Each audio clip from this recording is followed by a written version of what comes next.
1922, the world is still reeling from the end of the First World War.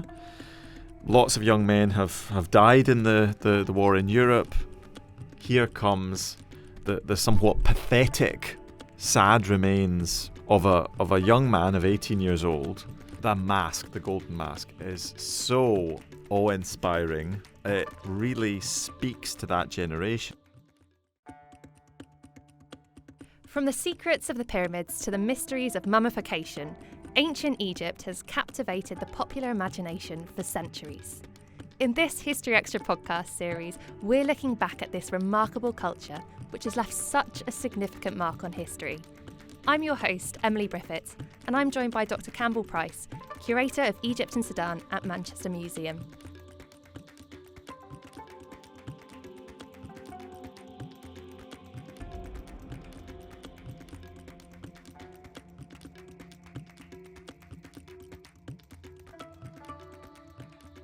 In this fifth and final episode, we'll be exploring the enduring legacy and influence of ancient Egypt, from the Egyptomania that gripped Victorian Britain to the key discoveries that have helped shape our understanding of Egypt's past.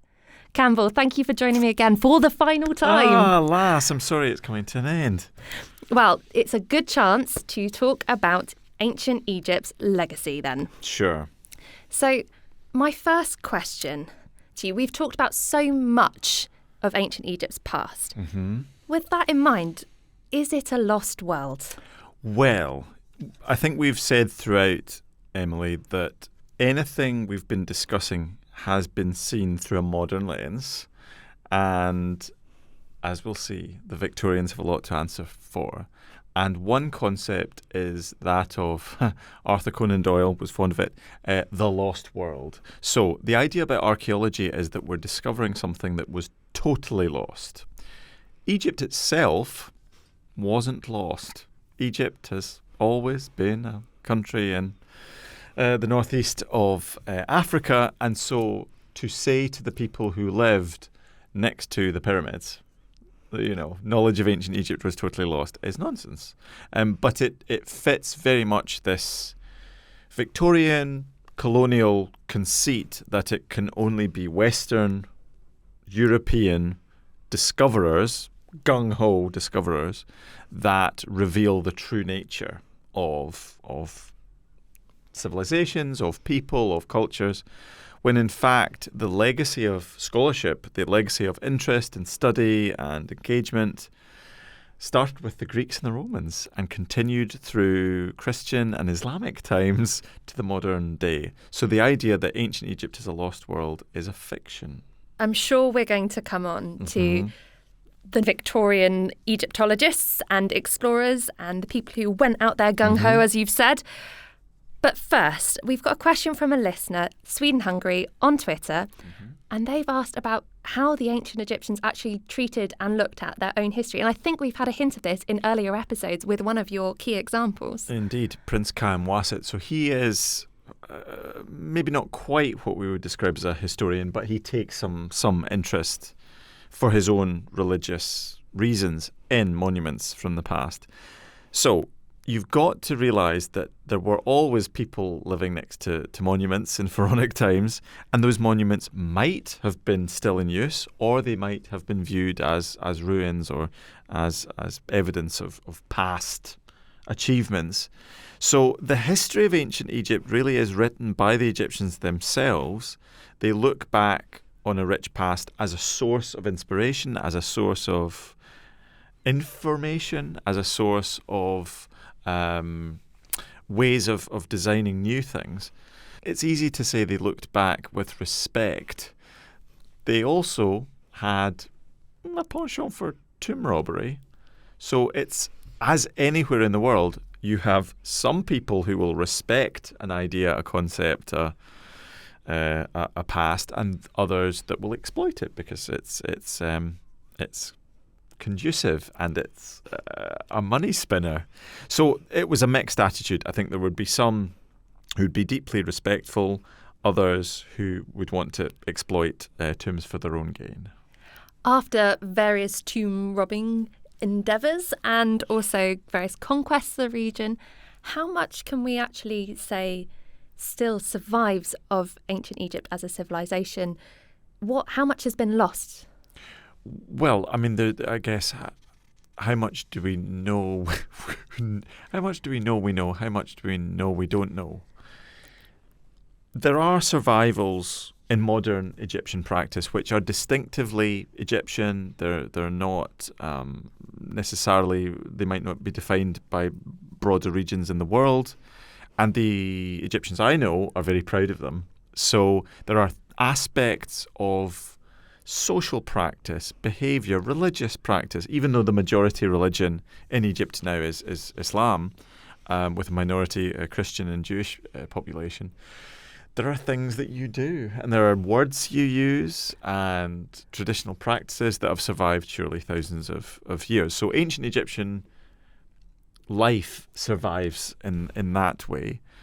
Obviously, lots of ancient Egyptian material survives.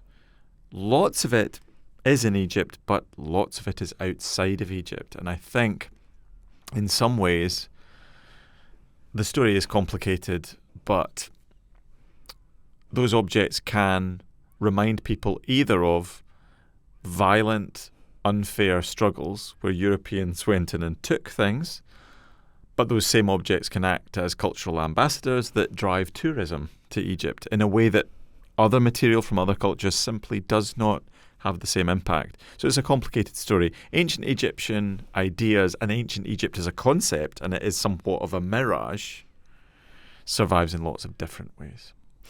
We so often look back to ancient Rome, ancient Greece. How influential would you say that ancient Egypt has been in subsequent centuries? I think through the Greeks and the Romans, who venerated as much as they derided ancient Egyptian practice, were key conduits. They transmitted knowledge of ancient Egyptian culture to a broader public, a broader intellectual heritage. So whether it's the Emperor Hadrian, who was a massive Egyptophile, when he travelled to Egypt, he clearly was fascinated by the culture. When his lover, the young Antinous, drowned in the Nile, Hadrian declared he was a god, and he became viewed and worshipped, actively worshipped, as the last Egyptian god of this huge pantheon, of which we've seen there are hundreds of members. Antinous, the divine youth, was definitely added to them. Hadrian also started, really in earnest, a lust for ancient Egyptian antiquities. So he shipped obelisks, statues, other objects out of Egypt to Rome, to his villa at Tivoli outside the city of Rome, and that really started the trickle at times, but sometimes it was a torrent of antiquities in Victorian and high colonial times out of the country. There were rules and regulations that were flouted. The Egyptian rulers of the time set rules that they themselves flouted. Then European governments at various points who were in control of Egypt set up rules that allowed antiquities to leave.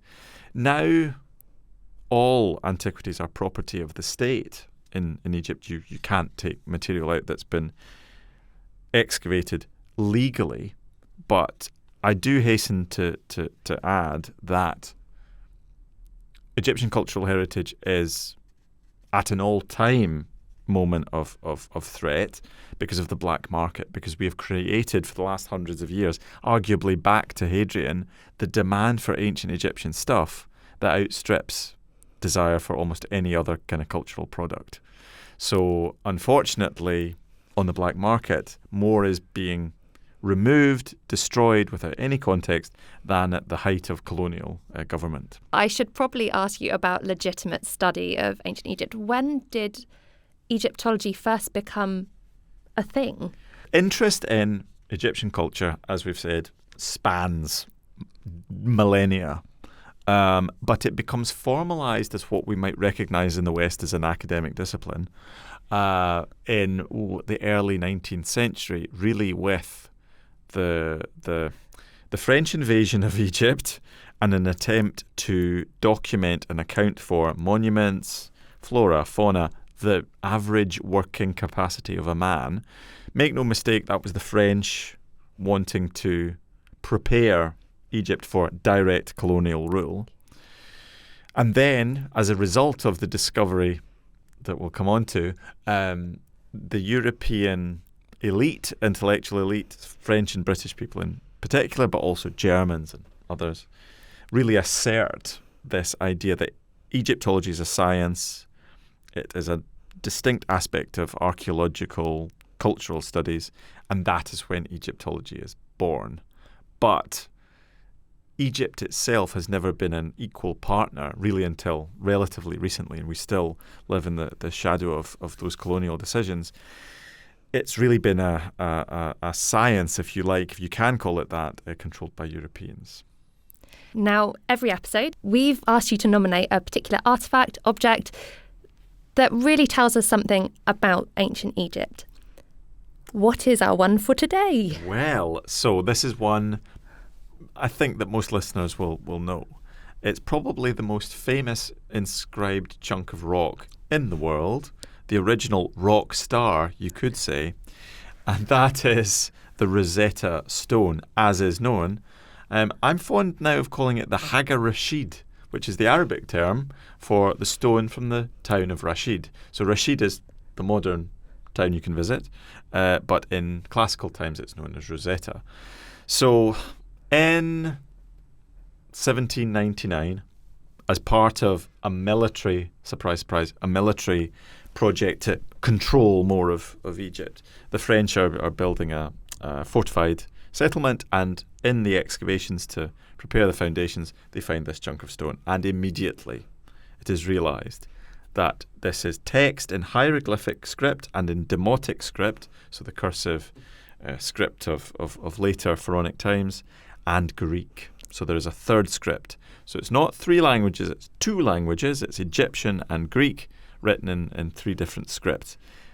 Immediately, the French seize this, send it off to be copied, and then dissemination is made of the copies. And eventually, within 20-odd years, it's a Frenchman, seemingly head-to-head with a British guy called Thomas Young, but it's a Frenchman, Jean-François Champollion, that makes the critical breakthrough and reads the text, which is from Ptolemaic Egypt, the 190s BCE, which is basically a tax exemption for priests. It's not the most thrilling text, but my God, it has a massive impact on Egyptology, because pretty suddenly, it's a slow process, the hieroglyphs give up their secrets. So this discovery is obviously in the 19th century. Mm-hmm. The Victorians. We Yes. have to come on to the Victorian obsession with Egyptology. Why are they so fascinated by ancient Egypt? Well, let's give the Victorians their due, I guess, in the sense that they are pioneering lots of great things. They have an interest, they have a curiosity, but that comes really at the price of political autonomy for the people of Egypt, because they really want to assert knowledge. So finding something out goes hand in hand with saying, I have the knowledge of this thing. So basically, Egyptology grows from that point. 1822 is the decipherment date. That's when Champollion makes the critical leap forward. He makes one trip to Egypt in 1828 and corroborates the findings he'd made with monuments on the ground. So Victorian England, so from 1837 onwards to 1900, they are interested, especially, it's interesting to consider the death of Prince Albert, Queen Victoria's husband, and the kind of funereal impact of that on popular culture. The Victorians in Britain become pretty obsessed with death, and death is of interest because of the death of Albert. And because of that, you do see around that time an expansion of the interest in memorializing and funeralizing with an Egyptian influence. So what we might call Egyptomania appears not just in monuments in cemeteries for the great and the good, but it appears in fiction, It appears in artistic production. And all of this leads, curiously, to the centenary of the decipherment of hieroglyphs in 1922, when Egypt secures partial independence from the British government to the discovery of the tomb of Tutankhamun. So between 1822 and 1922, there is really a hive of activity, and Victorian, especially Victorian Gothic literature, has a lot to answer for in our understanding today of ancient Egypt. Now, we need to talk about this. Can you tell us more about Victorian Gothic literature, but also other, I guess we could say, somewhat bizarre ways the Victorians hark back to this ancient past? Yes. So there is pre-Victorian into the later 18th century. There's an interest in anatomy in Europe, and this goes hand in hand, undoubtedly, with the first investigation of mummified bodies from Egypt. So they're arriving in the late 1700s. People are experimenting with dissection. They're experimenting with embalming, because for the wealthy who might die at some distance from where they want to be buried, you want to preserve them in some way in order to bury them. So there's lots of experiments with lead and removing organs and keeping organs separately. And this experience of death in the late 1700s into the 1800s is projected onto the evidence that's being analysed from Egypt. So the idea of mummification as preservation comes, I think, in large part from these experiments. But there are other quite troubling interpretations that come from, for example, the physical consumption of mummified flesh as a cure-all. And this is happening, as far back as the 1600s. Mumia, this medicinal material related to a form of bitumen known from the area of modern Iran. This comes to be the word applied to Egyptian mummified remains. Of course, the word mummy or mummified, mumia, has nothing to do with the ancient Egyptian term.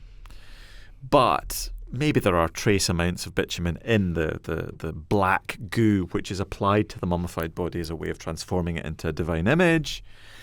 All of this is commercialized, and by the Victorian period, people are still consuming mumia as quite grimly as a treatment for syphilis. So it's fair to say medicalized cannibalism is not the best idea for sexually transmitted diseases. But it happens. The Victorians are also grinding down mummified bodies to make mummy brown pigment. Various pre-Raphaelite paintings have got mummified flesh as part of their makeup.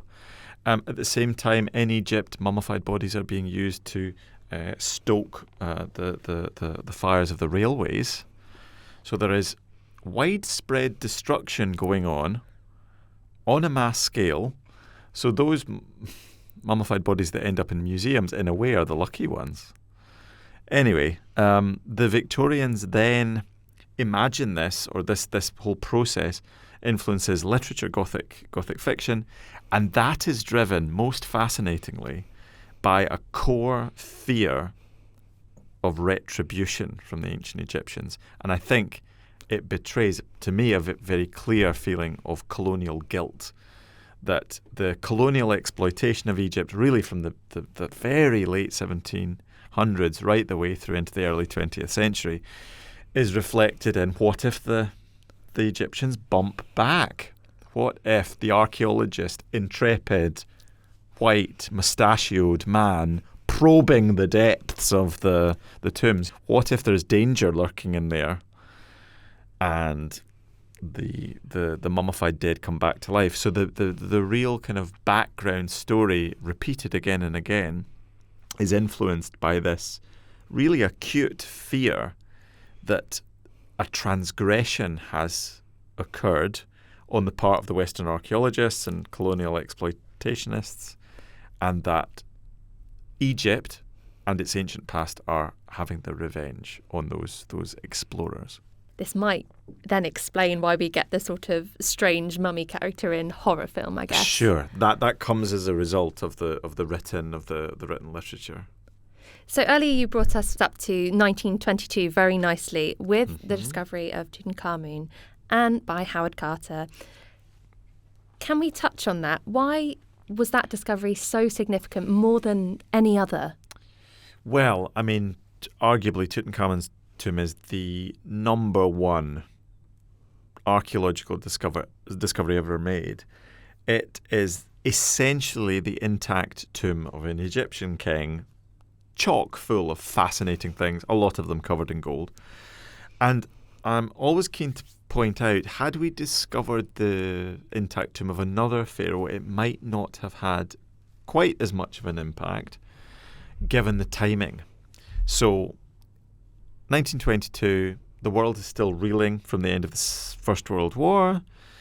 Lots of young men have died in the war in Europe. Here comes, as was latterly discovered, the somewhat pathetic, sad remains, especially after Carter had his way with them, of a young man of 18 years old who has this incredible series of golden effigies of himself, none of which were portraits in the Western sense. They're all highly, highly stylized versions of images of gods.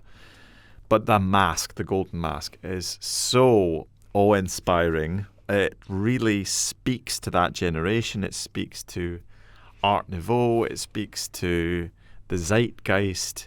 It is very much an androgynous face, because when it was produced, the style of the time, post-Amarna period, post these experiments under Tutankhamun's probable father, Akhenaten, results in really a kind of genderless face. And deities to an extent were genderless.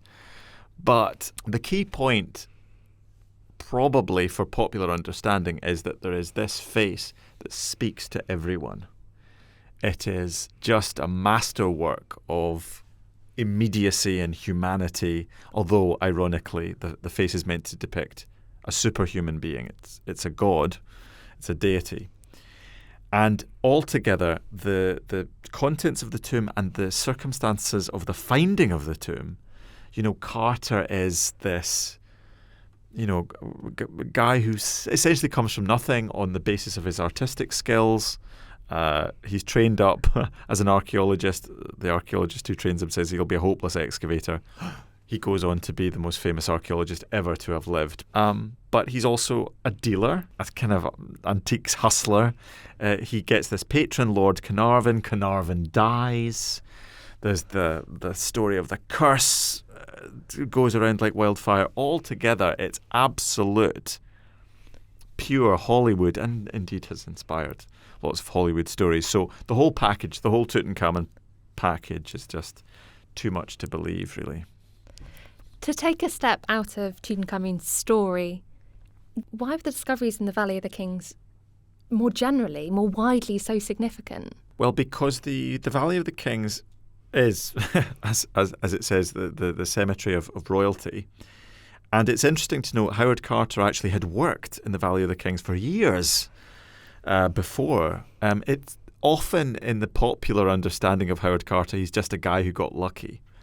Carter had worked pretty diligently for standards of the time, understanding what was in the valley, opening, exploring, yes, absolutely, having complicated relationships with the local Egyptian authorities, with Egyptian workers, with the British authorities, colonial authorities.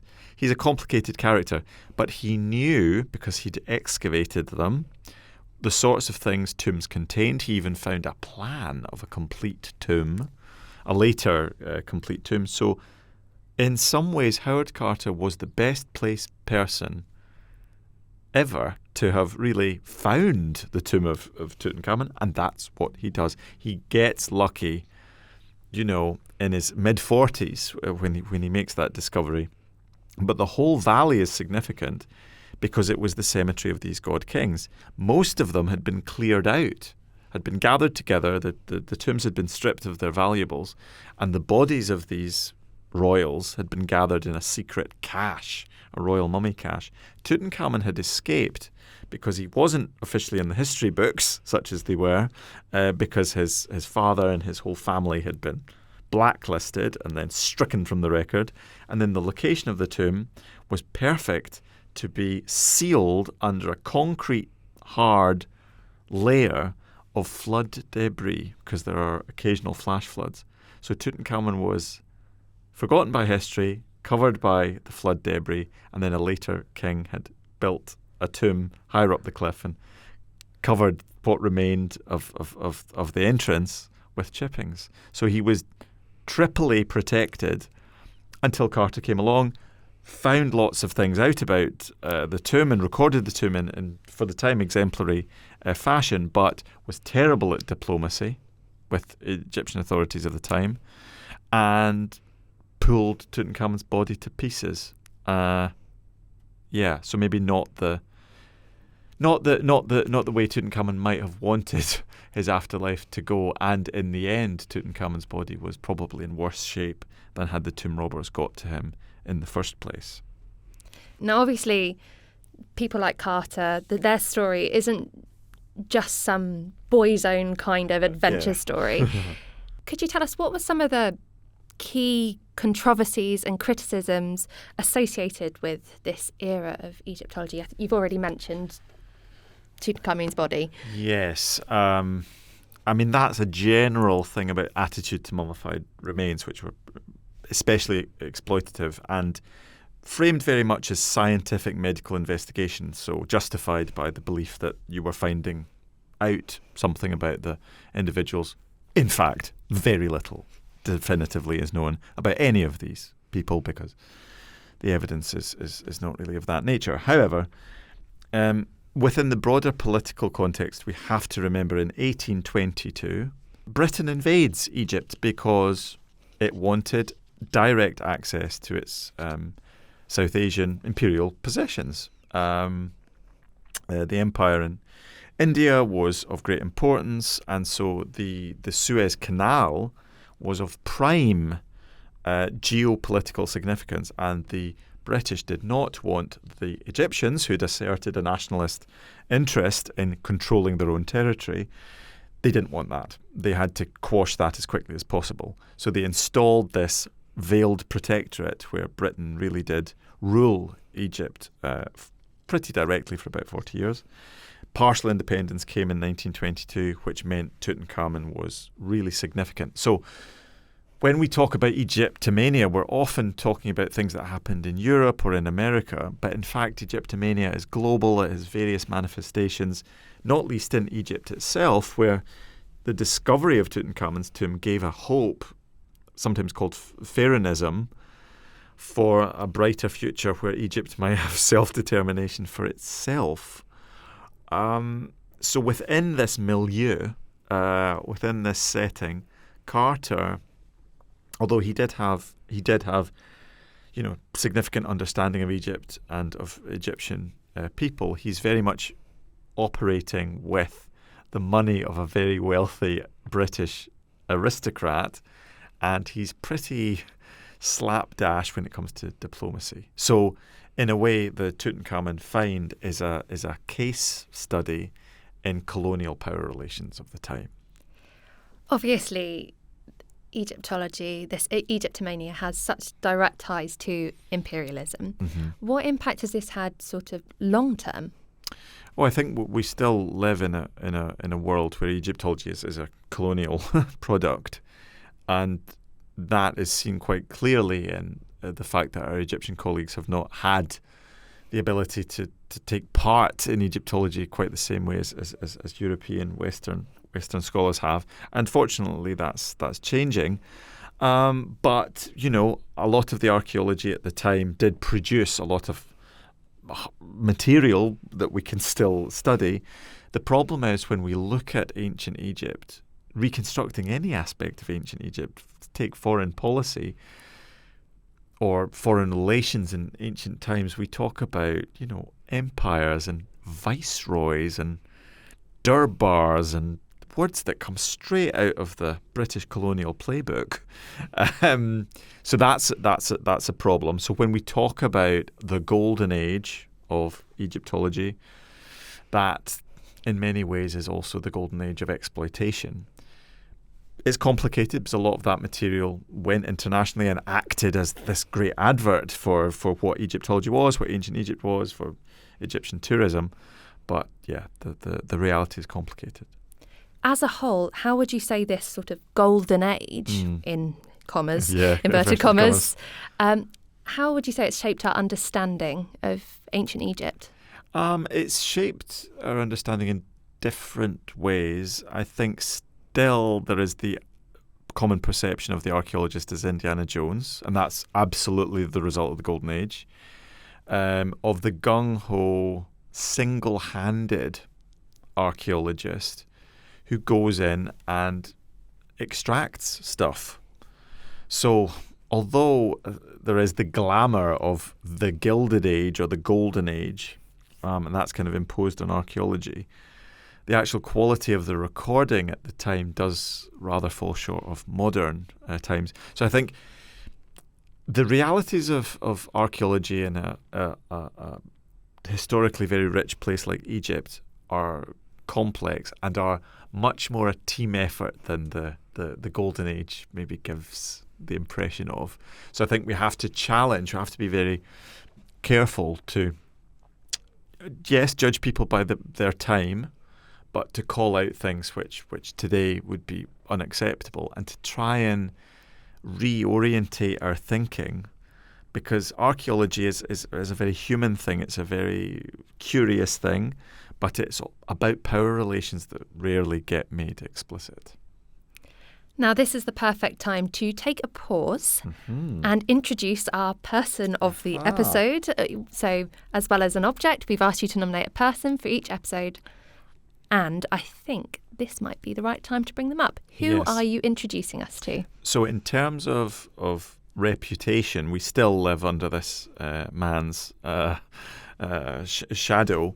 His name is William Matthew Flinders Petrie, and he's a complex figure. He is the man who trains up Howard Carter and says, oh, he's useless. He's useless as an archaeologist, when in fact Carter goes on to be much more famous than Petrie.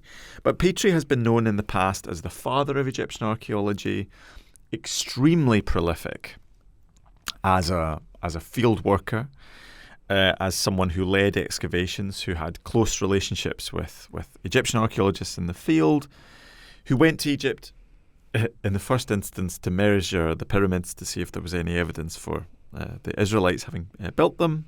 He found there wasn't, and he called out that fairly common theory of the time. But he is complex also in the sense that his legacy, almost any museum in the UK that has Egyptian material has some Petrie-related story, because he sets up what is known as the finds division system with a French friend and colleague, a guy called Gaston Maspero. Together they cook up, using the colonial apparatus, this idea that notionally the best things found by an archaeologist should stay in Egypt in the National Collection in Cairo, but things which are thought to be surplus to requirements, that are duplicates, they can leave with the archaeologist in question. And a lot of very nice stuff left Egypt under this system. Undoubtedly, Petrie is a prompt publisher. He offers, to be fair to himself, he offers initial interpretations not as hard facts. He says, this is what I think it could be. And those opinions solidify very quickly into facts.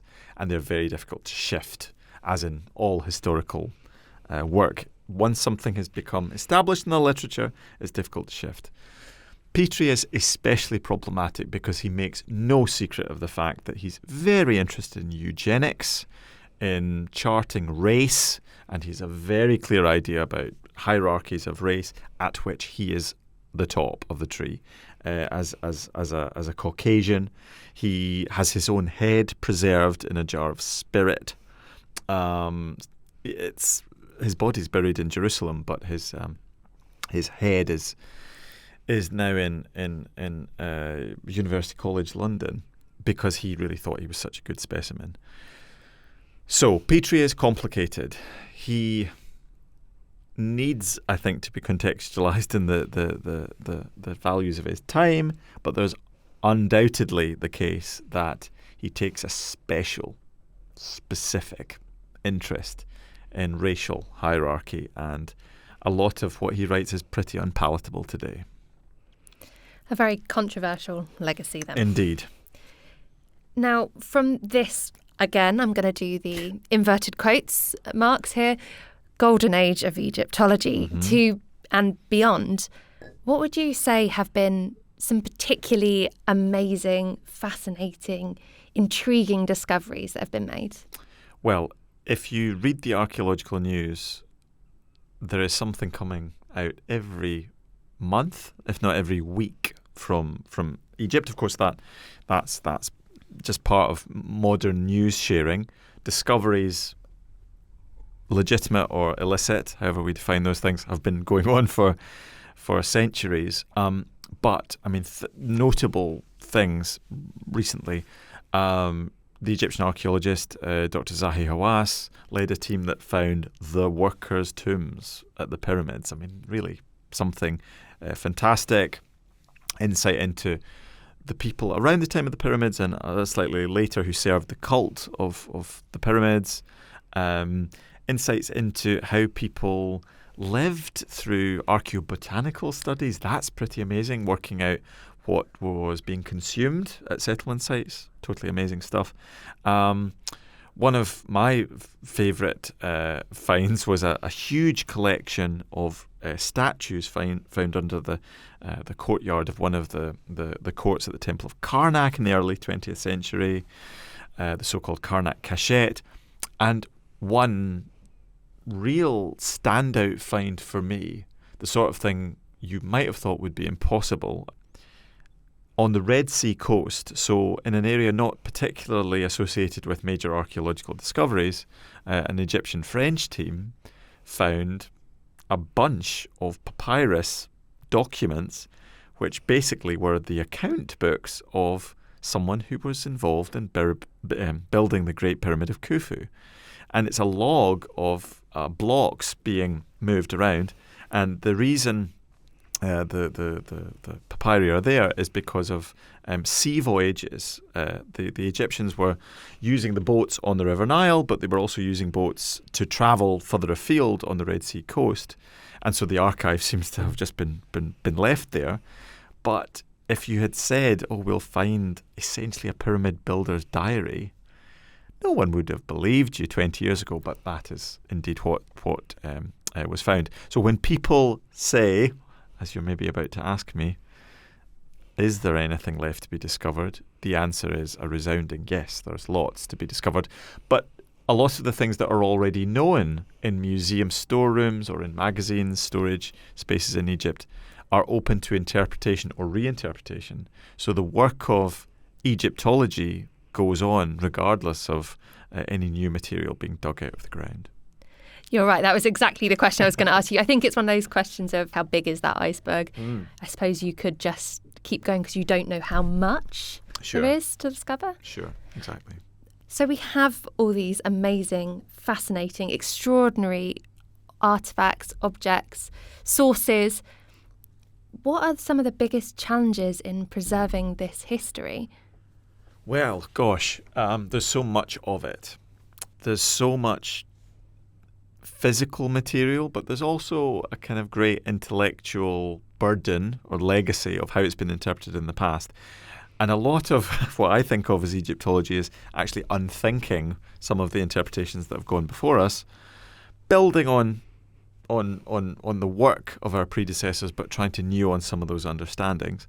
So, museums, I mean, the Grand Egyptian Museum, still to be fully opened, is a great opportunity to recontextualize and to present a lot of this material.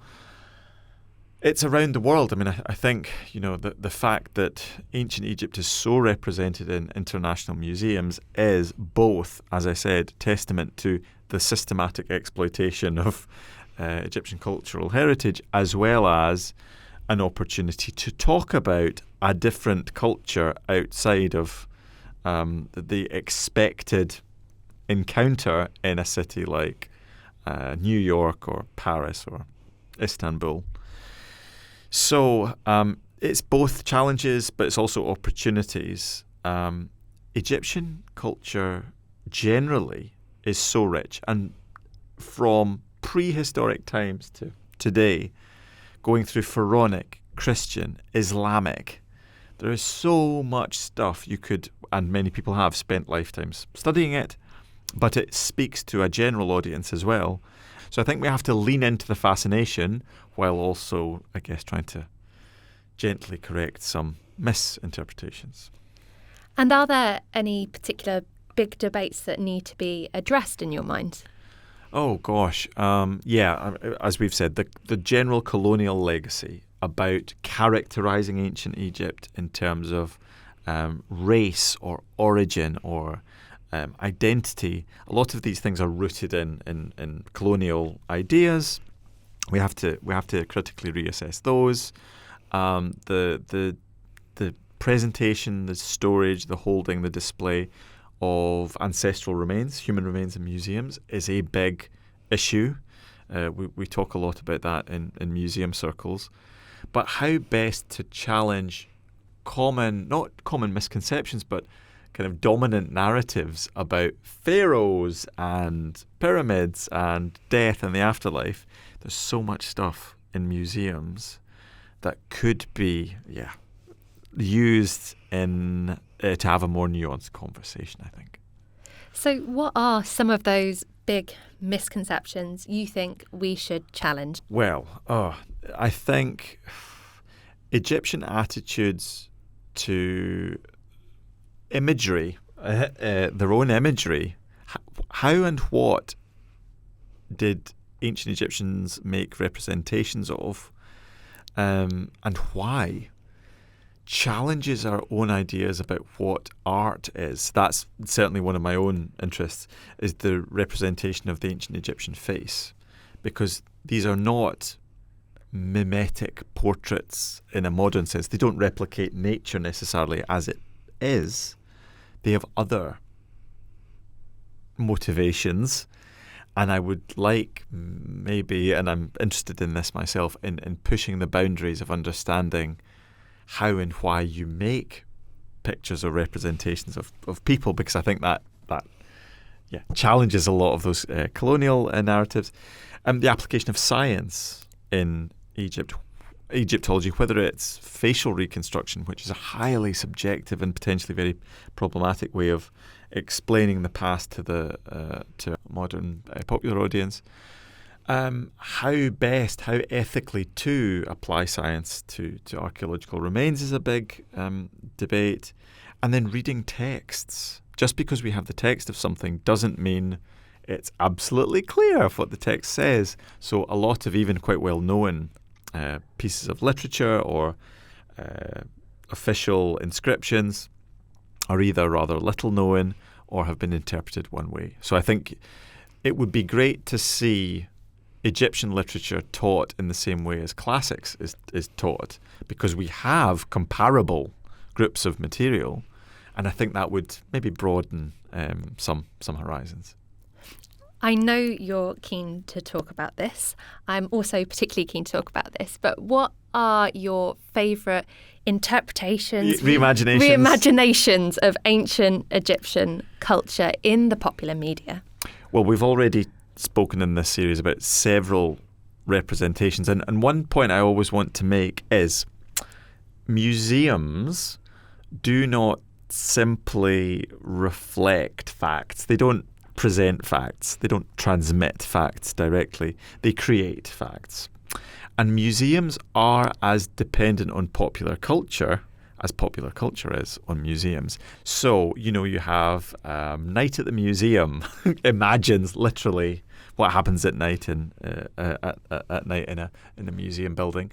But personal favourites when I was growing up in the 1990s, there was a cartoon on TV called Thundercats. So for slightly older listeners, they might remember this was an American cartoon illustrated, I think, in Japan, and it has kind of a Cold War context. It was they were created in the 1980s.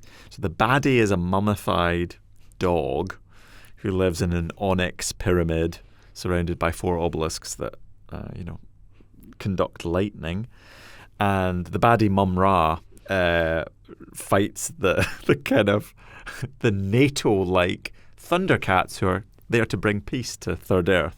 So it's an allegory for all kinds of political machinations and political projects, but it really influenced me when I went into a museum as a kid. I can tell you absolutely, remembering going into Kelvin Grove Museum and Art Gallery in Glasgow, where I grew up, with my Mum Ra action figure, and I really feel it still now, that sensation of disappointment going in and seeing that the mummified body didn't look like Mum Ra, but my grandparents had said, this is an ancient Egyptian mummy.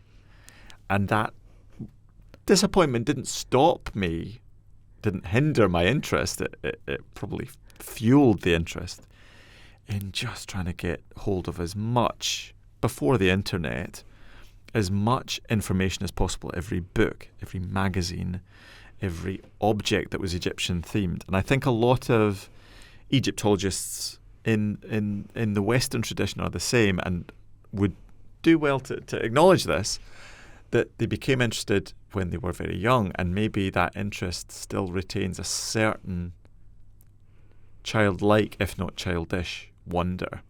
So it means that you are looking through a child's eyes, somewhat through rose-tinted glasses, at how amazing the ancient Egyptians were. So that perspective maybe blinds us to the complexities or the darker sides of the culture we're trying to study. Throughout this series, we've encountered so many, as you've said, popular interpretations, be it film, be it Mum Ra, be it in museums. We've considered the makeup, we've considered the pharaohs, we've considered pyramids. How do you think we should be portraying this period on the popular stage in films, TV, books today? I mean, I wouldn't like to be the one to direct a movie based on ancient Egypt. No, thanks. But there are aspects of academic Egyptology, you could say, things which are only reported in the footnotes of articles in academic journals, that would make a fascinating aspect of some other future popular culture thing. The problem is ancient Egypt is both safely exotic and safely threatening as it is distantly familiar. So it's like, I don't know, having a long-lost pen friend that you take up the correspondence with. And I think maybe in future, if retellings of ancient Egypt included less well-known figures. So Cleopatra, we always go back to Cleopatra because that is such an iconic period. Her period and her historical figure is a bridge between East and West. Greece and Rome we think of as of course, Europe, but we see Egypt as other. And so Cleopatra seems to bridge those two worlds. Much more interesting would be a serious movie about Hatshepsut. Because as I've said, wow, what an interesting character. But other than an Egyptian treatment that I've seen on Netflix, she's never really got the full attention she deserves, at least not on screen. I think that's a good sounding idea if anyone's listening, Any maybe. producers Anyone's listening.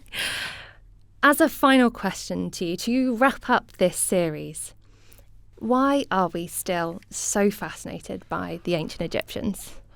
Well, I think it comes down to that safely other, distantly familiar. And I think especially because not only do we have ancient Egyptians' possessions, the belongings of people from long ago are in museums and we can encounter them, things which still have the marks of wear on them, tools, absolutely mind-blowing. I mean, as impressive as colossal statues and golden masks, we have the people themselves. Rightly or wrongly, we have those bodies of the people in question. And ultimately, I think it comes down to we are envious of them in a way because, although I'm sure they would want to be buried safely in their own tombs, none of us, most of us, will not be remembered 100 years after we die. We're envious of them because they seem to have set themselves this game, if you like, and we're used to dead people being losers. At the game of life, you die because you're old, because you're sick, because you have an accident, and the ancient Egyptian mummified dead seem to win at the game they set themselves, whether they wanted to or not. To us, they seem to be winning. So they have this, in some sense, a kind of cultural longevity, superiority that we can't really match. Thank you so much for joining me this episode and this series, Campbell. Really my pleasure. I've really enjoyed it. And that brings us to the end of this episode and this series. Thank you so much for joining us and listening in. If you want to find out more about the weird and wonderful world of ancient Egypt, be sure to head over to the HistoryExtra website, where there's plenty more interesting content for you to look at.